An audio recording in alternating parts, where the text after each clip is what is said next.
Hello, I'm the Jawesome one. My resolve has strengthened, and I'm here tonight actually. It's late once again. I'm going to tell you, it's been on my mind for a very, very long time now. And I've been thinking a lot about this very, very deeply. This problem that I have, that I've been facing over the course of my entire life, I finally found an explanation to. I finally found the truth that I've been seeking after for so long. Something that has impacted me so badly over the course of my entire life that it completely crushed some aspects of my life, some aspects of the future that I tried to build for myself, because my character was shattered by this lifestyle. I'm going to talk to you about what the left and their thinking, and the kind of thinking that they have, has damaged me and has damaged my family.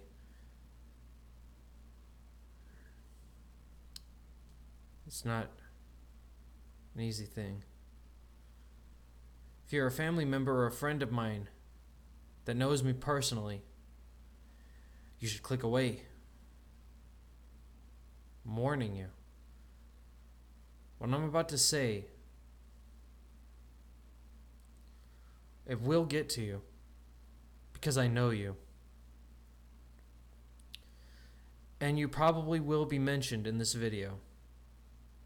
And I was afraid for the longest time now to talk about any of this stuff because of how personal it was and because of how connected it is to my family and my personal life and my friendships. I'm going to talk about my own character and what's led me to this breakthrough that I had tonight. Just about an hour before recording this is when I had this breakthrough. I'm going to talk about what led me through it. I'm going to talk about how I was raised. I'm going to talk about how the leftist mentality has churned many of my family into raising me to be a certain way. And I'm going to talk about how my family call themselves conservatives falsely and are actually liberals. Yeah, if you heard that, you didn't click away when I told you to. I'm going to talk about freedom of speech. I'm going to talk about the right to self-expression. I'm going to talk about responsibility. I'm going to talk about meaningfulness. I'm going to talk about faith and how all of this impacts my belief in God. I've got a lot to say tonight. So I'll start by going back. Way back, and all the way back to my birth, actually. I'm not going to give any personal details, like the year I was born, or like my birth date. I suppose my birth date is fine, actually. It was born July 17th, 1997. That was my birth. And I was born into kind of a large-ish family, but right off the gate it was a pretty broken one. You see, I have two older siblings, but they're half-siblings. Because, again, a broken relationship that didn't go well and was disbanded. And then my parents came together and had me and the rest of my brothers and sisters. And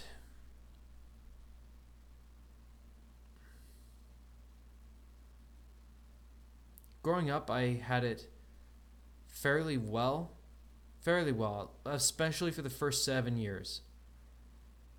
The first 7 years of my life were really nice. I lived what I would consider to be a lower middle class American life, maybe just barely above working class. So nothing super flashy. Compared to what life is like in so much of the world, it definitely was a cushy life. There were struggles and there were moments where bad things happened. There were things that went on that were not always so good as part of growing up, but it was natural. At least it feels that way to me looking back. I find it hard to imagine a child that grew up very differently than how I did on average.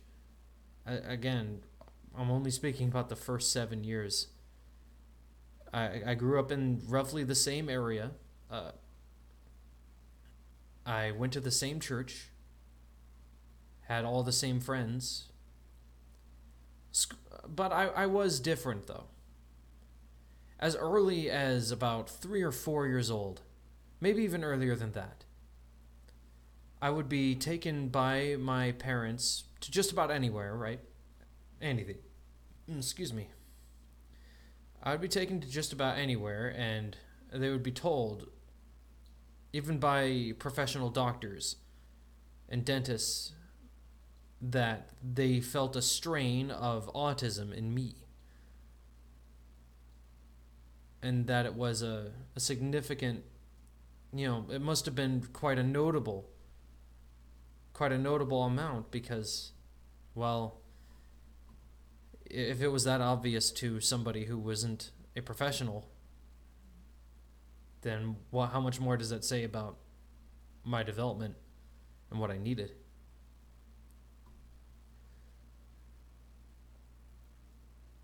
And this becomes extremely important, as I'm sure you can imagine already, down the line.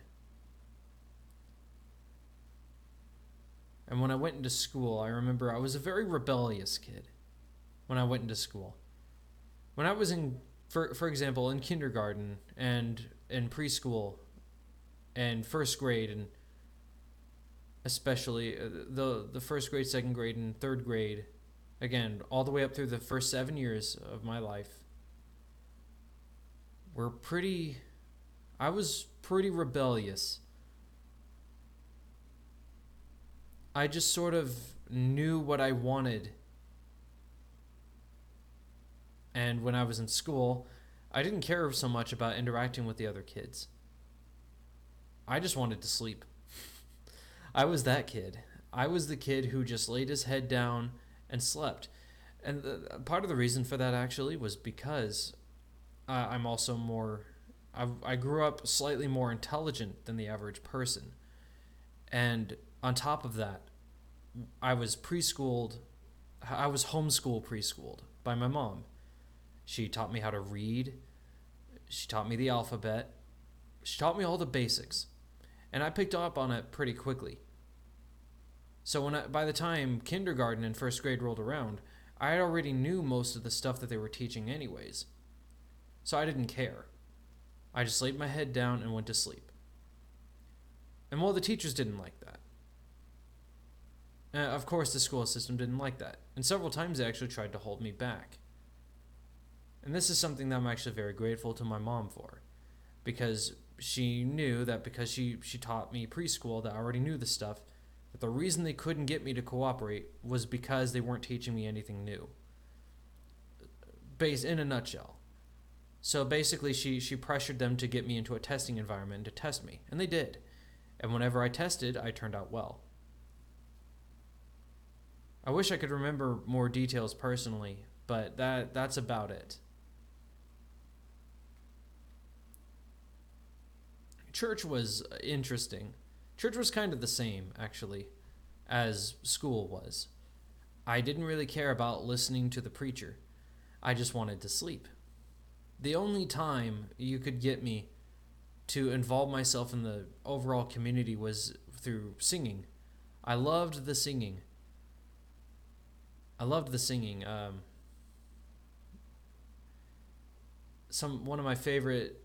My first favorite song as a kid. It's hard for me to remember what it was exactly, but it had something to do with the earth. That was just one of the verses, though. It was like, oh wow, yeah, I really can't remember. It was like, Father, we love you, we worship and adore you. Glorify thy name in all the earth. And that was basically the whole song, was just that. That was my favorite one as a kid, because it was simple and it was easy for me to remember, and I didn't have to open up the songbook every time I wanted to sing it. It would just come to my mind. Class at the church was a bit different. I can't remember if I think I was a bad participant most of the time, but sometimes I did pay attention. You know, atheists would tell me that I just went to an indoctrination school. Oh man. I hope no atheists hearing me say that are offended by that, because I'm sure there are plenty of you who don't believe that that's what it is, and you'd be right. It's not so much indoctrination, it's just people teaching what they believe, passing it on.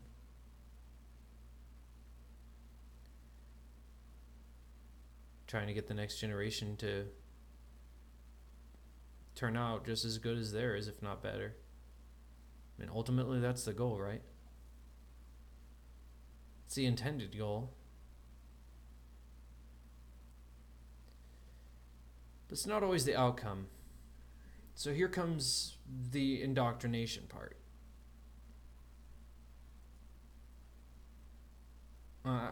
Before I talk about that, I should talk about the turnover. The turnover was after I passed the age of 7 and went into the age of 8. I won't get any more personal than this about this incident, but my dad did something illegal, very, very illegal. So illegal that he was locked up, and he's not allowed, period, to be around any of my family members anymore. So, an already broken family has become even more broken. It didn't actually impact me right away at first. At first, it just seemed like another day, like, oh, Dad's just gone. He must be working. I didn't really think too much about it, and then I found out about what actually happened. And even then, I didn't really react all that much to it. It was just like, oh, that happened. Yeah, that's bad. That was basic. I reacted to it like I react to most things now as an adult. Have you seen my Let's Plays? My reactions to everything are always so subpar. They're either like extremely enthusiastic, or they're always like, oh, meh, whatever. And yeah, the reason this is called the turnover is because this is where my grandma gets involved.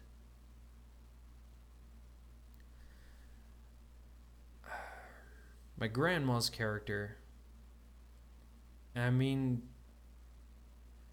I can't describe her in a nice way. She is a misandrist and a feminist, but she would never admit it. She's a woman with deep psychological issues stemming back decades.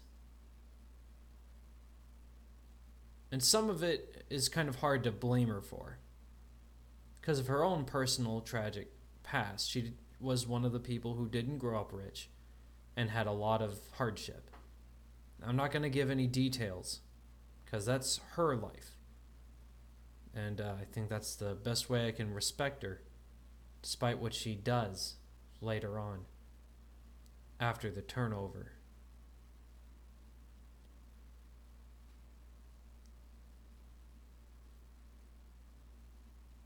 So my father ends up away, and this Child Protective Services, of course, immediately comes for my mom, Because my mom, she works in the lab. I won't say what her exact position is, but she works in the lab. And she's really good at what she does. Like, she is an actual expert. She took the schooling. She has the experience. She knows what she's doing in there. And she's pretty good. At least from what I've heard. So, yeah. So she was required at this time to have somebody to look after me and my younger siblings, as well as my two older siblings who were living with us at the time. That whole 7 years they were with us, pretty much. Yeah, I think the entire first 7 years they were with us. And again, I'm going to try to avoid saying anyone's names too much here. I am sad that they didn't remain a part of my life for too much longer, though. Because when I turned 9, they moved away.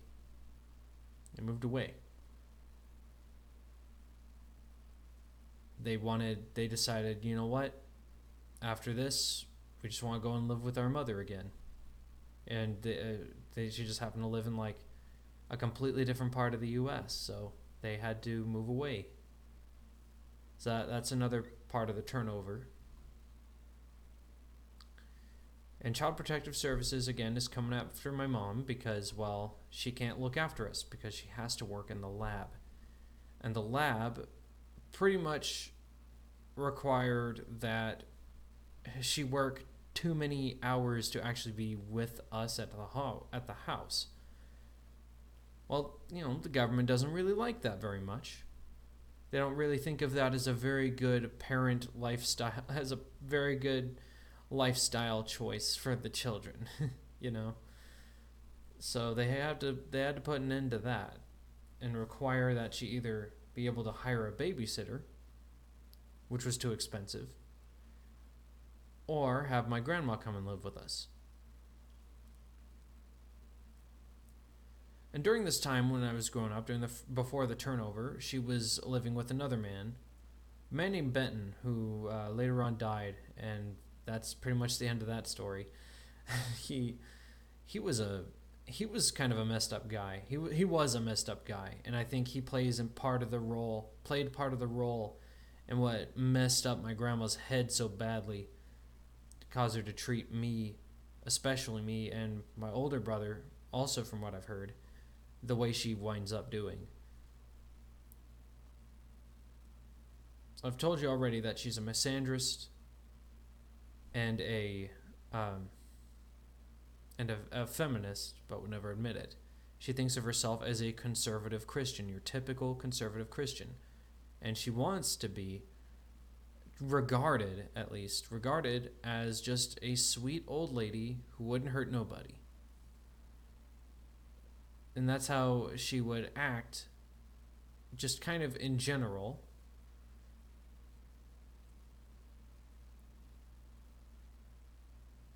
Except whenever the tougher times came, when dealing with children. And I understand it's very hard for an adult to handle children, but she didn't handle us well at all. When I was a kid, she went all out on me over normal things. And this plays in part into what I call the indoctrination, the actual indoctrination that atheists accuse Christians of doing. And in this case, it is at least partly true, but it's not because of Christianity. It's more like because of a form of religion that's taken over the gospel. Two completely different things. The gospel is not a religion, it's a relationship. And most atheists don't get that. They don't understand that about the Bible. They don't understand that about the sort of Christian culture.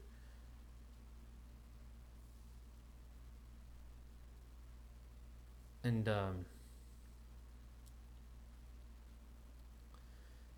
one thing that she did as a feminist / misandrist is she would beat the boy out of me. If I acted like your typical boy, snarky remarks, fiddling, not sitting up straight. Well, not sitting. Yeah, no, she would get after me for this quite often, actually. Just anything that a normal boy would do in general that a normal girl wouldn't do, she would come after me for. One of those things is picking on my younger brother quite a bit. Because he and I both were actually diagnosed with autism. He was diagnosed with PDD, and I was diagnosed with Asperger's, but that still doesn't come until a little bit later. My younger brother actually got diagnosed with PDD before I got diagnosed. So even though she kind of knew about the idea or the argument that I may be autistic, she is like she didn't even care. I think she did know the whole time, and I think she just tried to pretend like she didn't know that I was autistic. She would crack down on me over every little thing.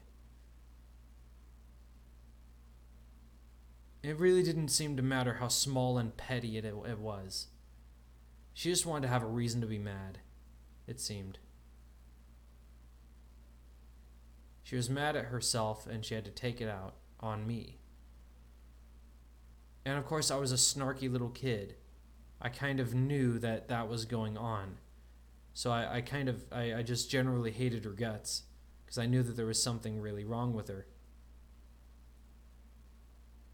So I tried to avoid her or to please her as much as possible. And this is part of the indoctrination. I tried to appease her. She was my bully.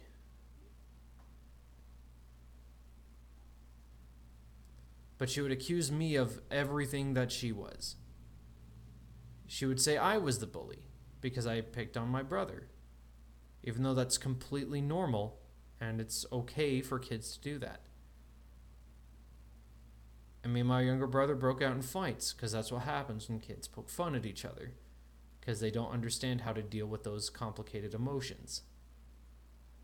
They hadn't figured it out just yet. So it's normal that we broke out and fight.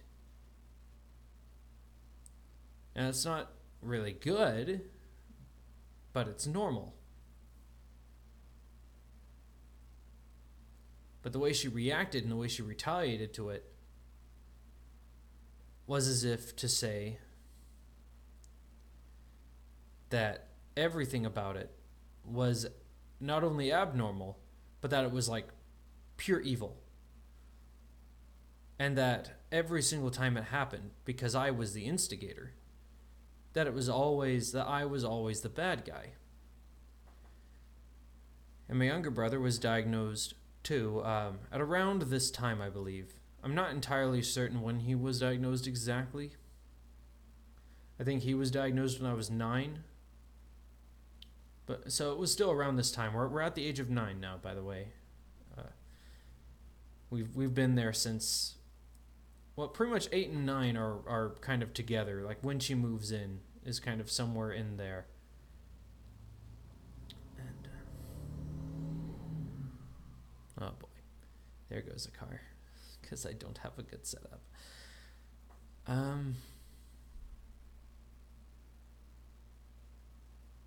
Give me a moment to collect my thoughts.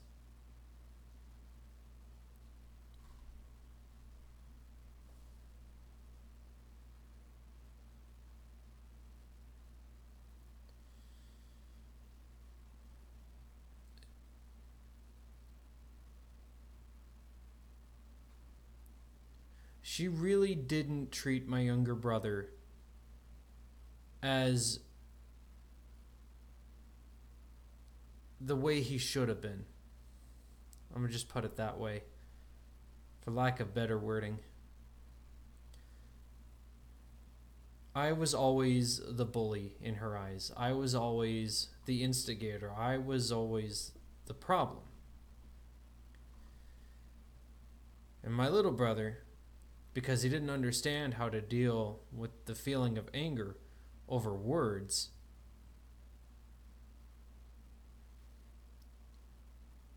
He would lash out violently, very violently. He got angry very quickly over like really petty jokes.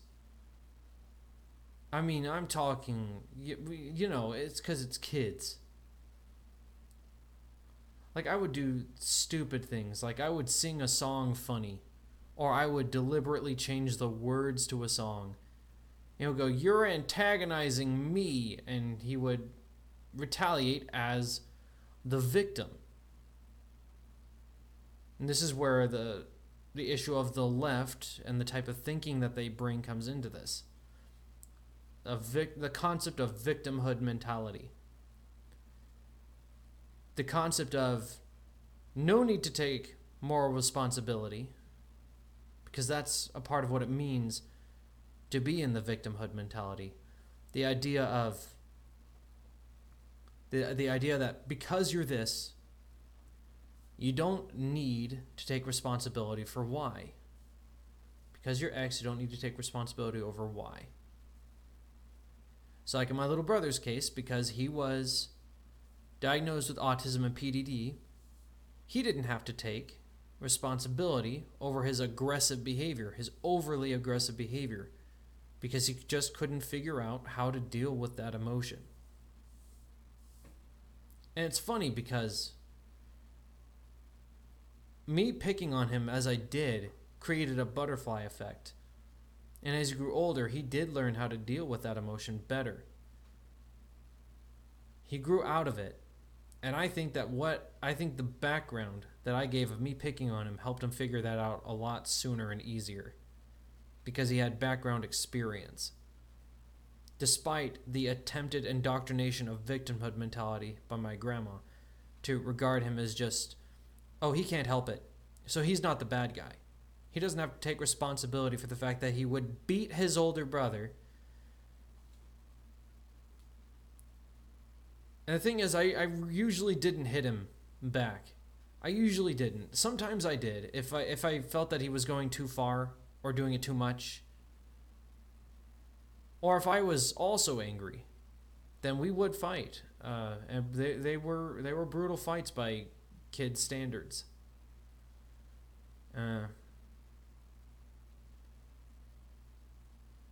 Well, maybe not that brutal.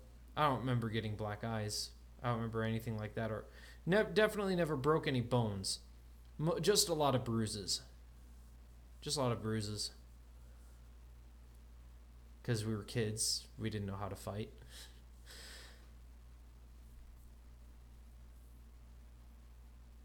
But I would always have to take full responsibility for the fact that I antagonized him. I was always the oppressor. I was always the enemy. I was always the one who deserved the hatred. I was always the one who deserved the beating. I mean, I did deserve it from my younger brother. But the thing he needed to be taught was that, violence is not the proper response to somebody picking on your emotions. My mom did teach that to him. She did everything she could to actually teach that to him. And my grandma was basically the opposite. In fact, looking back, my grandma went pretty much in contrary to almost everything my mother did. Almost everything. In just about every subversive way that she could, she would undermine everything that my mother would do. There's actually a word for that in the law, in the code of law. If there is a child custody battle going on between two parents, and one parent tries to sow the seed of discord into the children to make them distrust or hate the other parent, I don't know the actual word, but I know it exists and it's used in law. It's a tactic. And that's what my grandma would do. But she didn't do that about my mom, not so much. She did do it. She did do it about my mom, but mostly she did it about me to my younger brothers and sisters. Again, always, I had to be made out to be the villain, to be the enemy.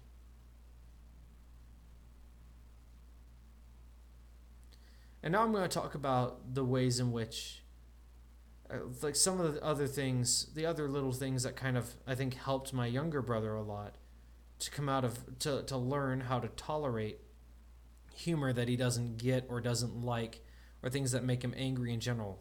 Things that helped him learn how to be mature enough to handle that. The thing that helped him realize that what he was being taught was wrong, and that it was wrong for him to react violently over words. And again, first thing I mentioned is my mom, but she couldn't really be there very much because she was always working. So what would happen is I had 3 younger sisters, and just like little kids, they were going to occasionally do something either to antagonize and be annoying, or just be themselves and just happen to do something that's annoying. And my little brother hated cringy, what would probably be called cringy behavior, especially from my littlest sister. My littlest sister loved to sing just as much as I did, like in the church. We would be in the car. If there was a radio song playing, a pop song or whatever, she would start singing along to it. She loved these songs. She loved singing to them. It didn't matter what they were. Well, it probably did matter what they were about. But she just loved to sing. Sometimes she was just in the mood. And well, he hated that because he thought it was cringy. He didn't like her voice. He didn't like the way her voice sounded. I didn't like it either, actually. I thought it was really annoying and overly, really pitchy because, she was a kid. I thought she sounded terrible, so I wanted her to stop too. But then I saw how Lincoln would turn on her the same way he would on me whenever I antagonized him.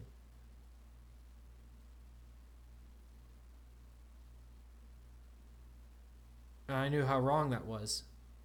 And would start acting like he was going to beat her up. And sometimes he did lash out that way with the intent to beat her up. Well, I had to protect my littlest sister.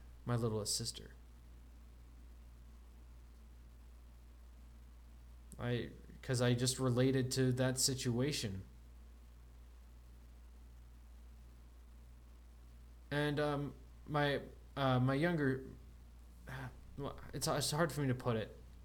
The oldest of my younger 3 sisters also, stepped up. The middle of the 2 didn't really do much of anything She didn't really do much of anything about anything. She has her own messed up, weird story. And it is messed up. And she's probably going to be offended by me saying that because she didn't click off the video. Or someone else didn't click off the video and told her. But yeah, her story, the route she takes is messed up, and I'll get into that later on.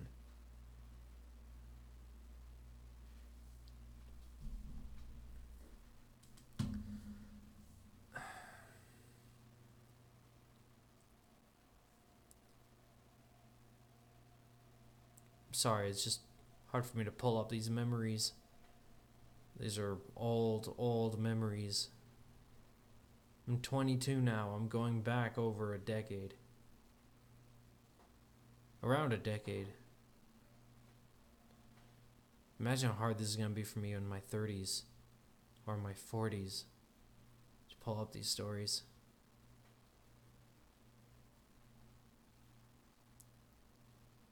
But yeah. Pardon. So me and my sister would kind of defend my littlest sister. And again, as before, the fights were just as brutal, in quotes, as always. Just bruises. Just whatever we could finally do to get Lincoln to calm down.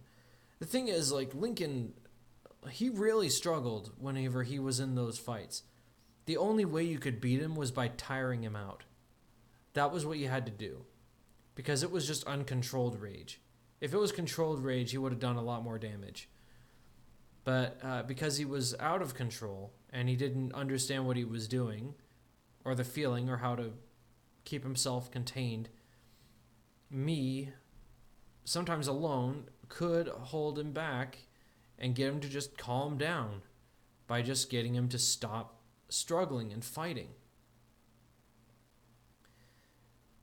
And, you know, as broken as that situation is, and as obvious as it was needed for an adult to stop it all, again, if Grandma was there, I would have been the bad guy, and he would have gotten off more or less scot-free, maybe with a little slap on the wrist level of punishment. Just a little, no, you shouldn't be doing that. But not quite to the same extent of the psychological treatment that I got.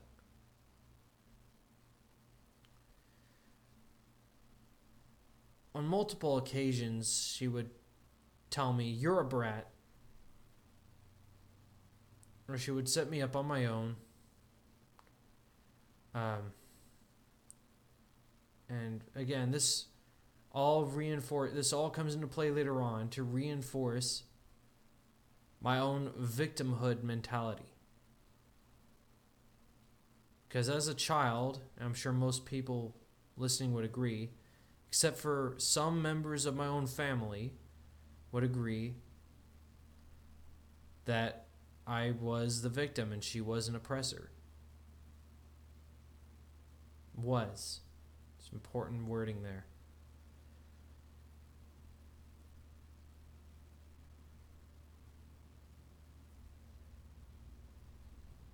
And this sort of kind of pattern of behavior generally continued for a while. Until I hit my preteens. Something in me kind of changed in my preteens. I went through the bodily function changes, and so with that I had my own attitude change where I became extremely depressed and nihilistic, and I didn't want to talk to anybody, didn't want to interact. I was just always in my room, which actually was pretty normal for me to do anyways. So again, everything changed and yet nothing changed.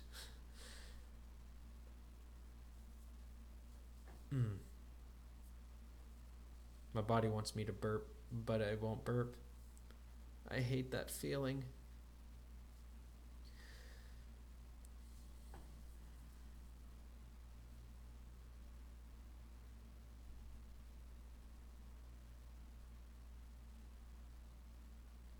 This part is important, so I'm going to talk about it.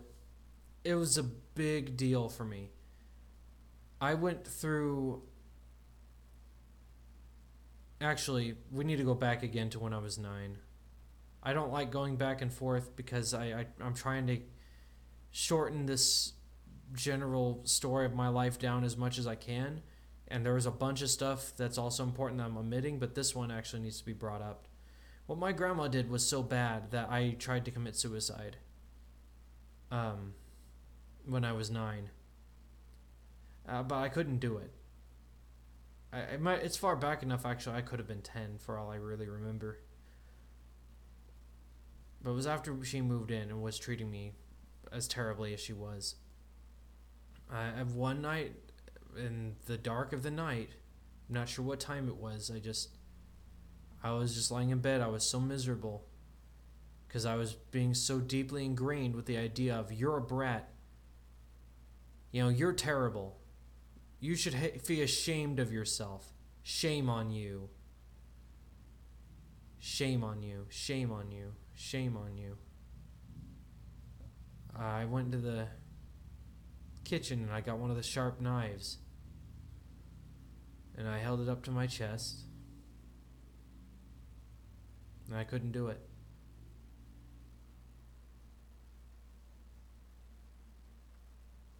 I felt some attachment holding me back. So I took the knife, put it in the drawer, and went back to bed.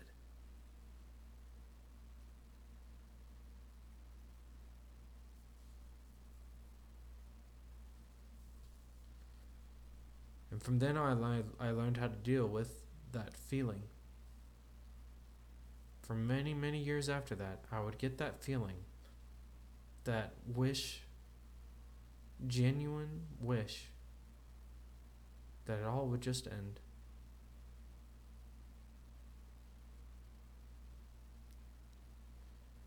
Never did it. And I'm all the more glad that I didn't.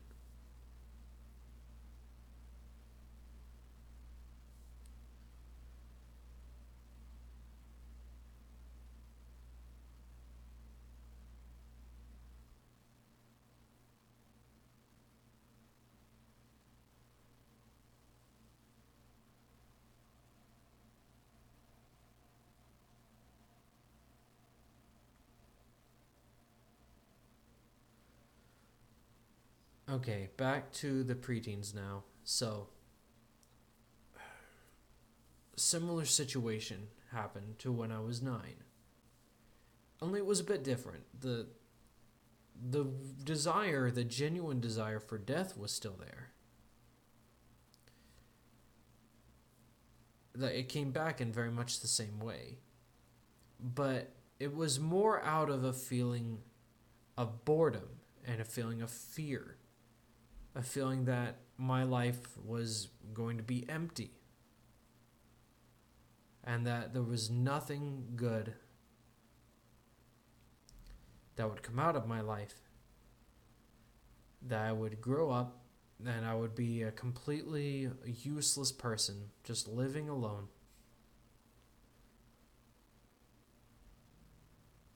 And I didn't really know what was going to happen to me. But that was what I believed at that time. And I actually still believe that. Even now, I still look at myself and I believe that I am not going to get married. I'm going to end up living alone. Probably a pretty wealthy, content life because of the fact that I'm not getting myself very well involved in relationships. But that's a whole nother topic on its own, and I'm keeping it out of this story.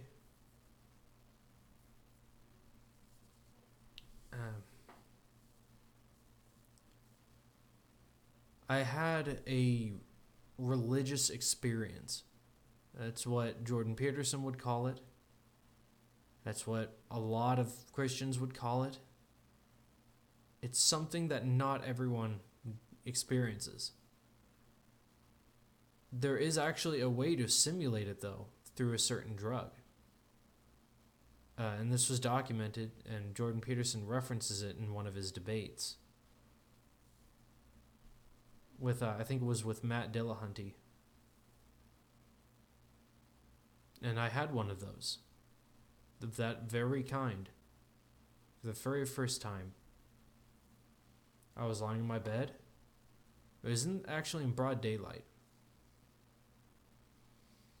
My bed was up against a corner. It was actually the first time I had my own bedroom all to myself, because previously I would always have to share with my younger brother, always have to share my room. And I hated doing that. I wanted to be on my own, but we were kind of a big family. Again, I have 6 brothers and sisters in total. So, and even though 2 of them moved away, that's still a lot of us. I finally had my own bedroom, and I was just laying there up against that corner, the window right next to the head of my bed, the dresser right underneath it. And I was thinking about these things, and well, there was a Bible that was given to me for my birthday that year from my grandparents, from the grandparents from my father's side. I'm not really going to mention them because they don't really play a very significant role in my character development.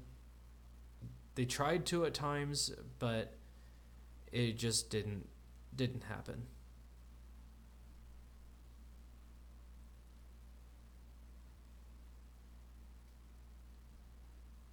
But anyways, aside from this, they didn't. I mean, because this was actually a pretty big deal. They gave me my own Bible for my birthday that year. It had like my name printed on it. But I had never actually opened it up and read it. I never did. Every time I did open it up, I genuinely did want to read it. But I was always like, you know what? I'm a first to last kind of guy. So I'm always going to go back to the book of Genesis and read that all the way through. And I just couldn't find it interesting enough to keep reading through. Like when I got to, I think I remember at one point I got to, I think it was Leviticus, where they just start going over the genealogies, and it's just like pages long of just genealogies. And I was just like, man, screw this. I don't want to read this. So I didn't care at that point anymore.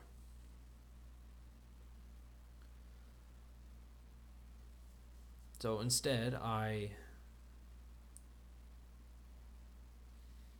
said to myself, you know what? I recently heard something mentioned at my church. Oh, and another thing I should probably have mentioned, when I was 11 was when my family moved away. And I was older at this time. At the time of this event, I was about 13. My family moved to Texas. We were living in Kansas up until this point, and we moved to Texas, right in the outskirts of Austin, a little area called Liberty Hill.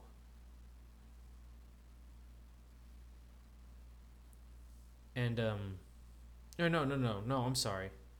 Liberty Hill comes later. I'm sorry, it was Pflugerville that I stayed in. Pflugerville. So yeah. And just something hit me. I decided, you know what? I kind of want to read some more of the book. I recently heard about the book of Revelations, and that it was interesting, and that maybe I should read it. At around this time, I was actually also watching some anime on the side, because I had been getting these Nintendo Power magazines, because we were just at a Walmart once, and I was like, hey, I didn't know Nintendo had their own magazine group, people. I'd like some of these, and so we basically got a subscription, and I actually have about 10 of them at home. I'm thinking about maybe selling them at some point or something, or maybe if it's like 10,000 subscriber giveaway sort of thing. I don't know. I'll figure out what to do with those someday. But I picked all those up, and I read about some anime like Bleach and Naruto and stuff like that. So I looked that up and I started watching those shows. And what I loved about them was how they put a creative spin on everything. How there were so many different creative directions they could take.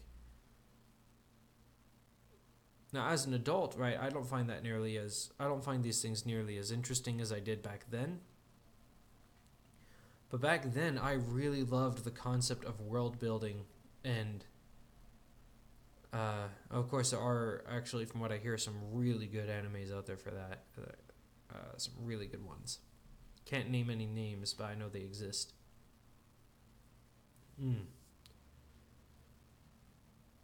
So,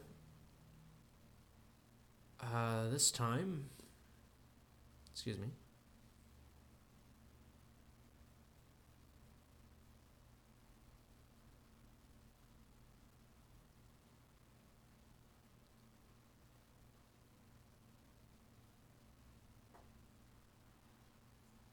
Yeah, I opened up the book of Revelations, and that was when it began. The spiritual journey. It's like, it was exhilarating, and it was like dreaming.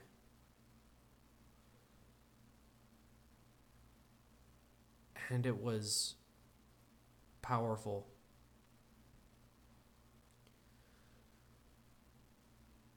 I'm not even sure I did any actual reading of the book of Revelations. I started on chapter 1. It ended at around maybe chapter 8. Maybe I went further than that. It's hard to remember. Maybe 9. I don't remember exactly where I stopped reading.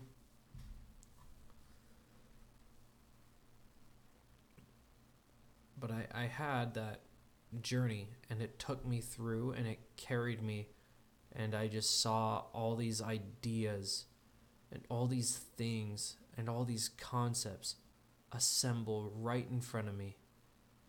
It was like I was watching a great jigsaw piece assemble itself, and all I did was sit back and watch. I didn't have to think. I just saw. I just observed. And basically what came out of it was a concept for a video game.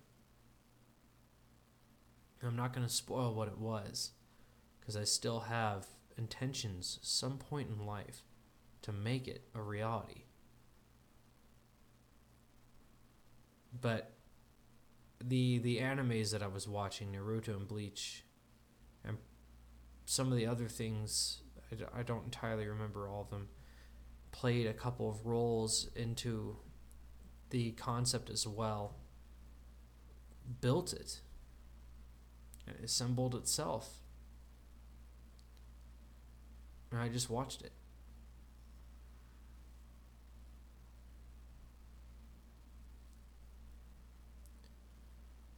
And now, as an adult, I've actually developed it a lot more than that, even further.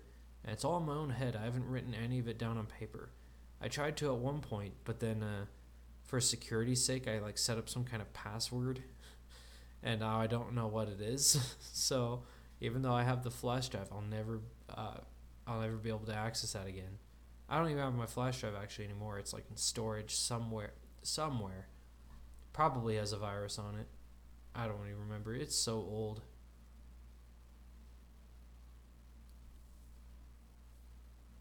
And had down everything that I'd written down, all my ideas, all of them.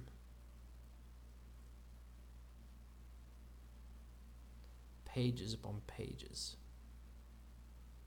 I wrote hundreds of pages. Typed. I was so excited over it. I'll never forget that. That feeling carried me through half of my high school years. The feeling didn't really drop away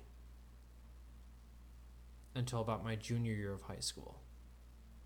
And it was just more of the natural, time causes passion to go away thing. It wasn't like some big miraculous thing made me go, oh, I don't care about this anymore. It was just time. But that convinced me for at least the next upcoming years of my life that no matter how tough things got, I shouldn't end it. I should keep on going. Because at that point, how I saw it was that God gave me a mission. I needed to make this video game, or make this book, or board game, or whatever the hell I could do with it. And I still haven't done it, actually. So that's actually pretty much the main source of my depression nowadays, is that I never got into actually getting it done. Because there's the worries of life that come with being an adult of, well, what if? What if this, and what if that? That's all that's been holding me back. And that and my own personal vendetta of, I want this to be a video game. I don't want to make it into a book. I don't want it as a card game or whatever. I want it as a video game, because that's how I envisioned it from the beginning. And I think if I did have have just what I needed to make it happen, I think it would be pretty good. At least I like to think so, because it plays around with character dynamics, is kind of the point of it. It plays around with different character dynamics and takes them and their relationships to strange levels, because the characters it starts out with, they're like these particular archetypes. And I've actually been thinking a lot about what these archetypes are specifically. And it's funny because I find the development of these characters much more interesting than I do anything else. Even though the world building itself to me is less interesting than developing what their characters are. Alright, so let's say, for example, there's a character who's supposed to be like a master of light and a master of dark. Pretty common theme, so I don't feel weird at all in giving this away. I don't think it's a problem. You know, I'm not worried that someone's going to be able to just magically decrypt and decipher everything and figure out the entire game idea from just this.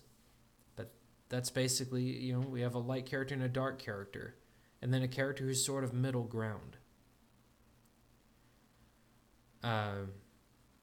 And I always struggled finding out how to envision them. But nowadays I envision them as right wing versus left wing, and then the moderates. And so the left wing I paint as the light, because that's how they see themselves. They see themselves as the good guys. And usually whenever they're right about something, because of their prejudice about how right they are in things, whenever they are right, they're really right, and they just kind of obliterate, you know? Not in today's culture. Today's culture, they're hardly wrong on anything. But just kind of as a general idea of the character, right? That's kind of the embodiment. And maybe this isn't accurate to politics, but that's just kind of how I think about it. And then the darker character is the shadow character. He's correct about most everything, but sometimes he's like really wrong about something. And that's where the light gets him. And then the moderate character is the perfect arbiter, because he understands both sides very well. And he's very intelligent and also very wise. That was another part of the dynamic. I wanted one character to be very smart and the other one to be very wise. So I wanted the light character to be the smarter. I think the light character should be the smarter one, and then the dark character should be the wiser one. I just think it makes more sense that a wiser character would overall be correct about things more so than a smarter person. Right? Because smart doesn't guarantee wisdom, and wisdom doesn't guarantee intelligence. Those two things are not mutually inclusive. I've known complete idiots, far dumber than me, that have told me some very important truths. Little things. And I've known very intelligent people to say very truly evil things. Very unwise things, very foolish things.